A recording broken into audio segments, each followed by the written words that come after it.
travaille vraiment plus sur le fait de se réapproprier la rue et partager les histoires de femmes qui nous semblent être nécessaires en fait. Lila, 23 ans, principalement étudiante. Je crois que c'est le principal et le reste du temps, la nuit, militante.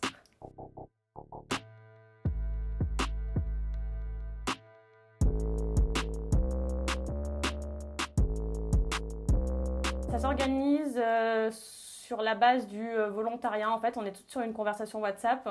Et quand l'une de nous a une soirée de libre, en fait, et qu'elle se sent d'aller coller, elle propose sur la conversation en fonction du quartier où elle est.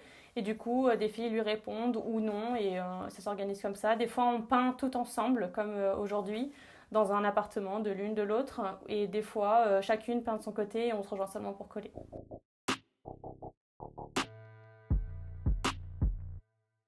Je pense qu'il y a une certaine prise de conscience parce qu'on essaye quand même de diversifier nos collages. Donc déjà, on a une partie de slogans qui était à la base plus adressée aux politiques qui travaillaient sur le Grenelle.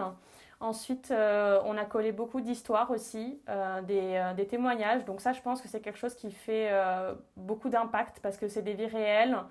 C'est des personnes qui racontent souvent sur des grands messages leurs histoires dans les détails. Et je pense que ça amène une bonne prise de conscience. Et à côté de ça, du coup, on colle aussi pas mal de chiffres qui sont extraits de rapports officiels pour aussi amener une partie de statistiques qui vraiment valide nos paroles en fait.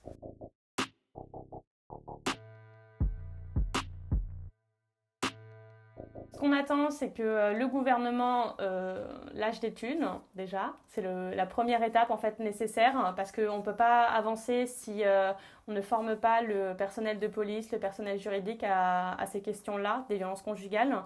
Et en amont, toutes les associations qui gèrent et aident les victimes de violences conjugales ont déjà fait des revendications et on aimerait que en fait, l'État tout simplement les écoute.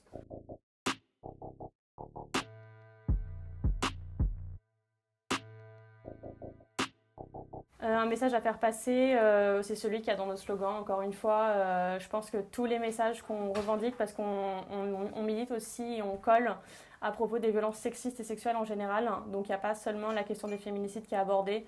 Donc je pense que la totalité de notre message, il est dans les rues et les personnes vont les lire au fur et à mesure des jours qu'elles croisent nos slogans.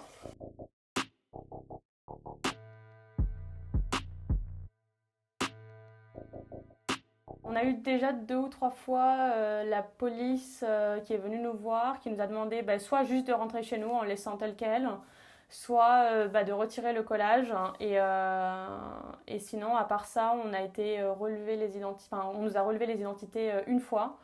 Mais sinon, à part ça, il n'y a pas trop eu de répercussions à Bordeaux en tout cas. Et à Paris, par contre, elles ont déjà eu des amendes et dans 2, 3 villes de France, il me semble aussi. On a aussi des bonnes interactions, on a des interactions super positives, des personnes qui sont venues nous aider à coller, qui sont venues nous dire nous soutenir, etc., nous dire quelques mots.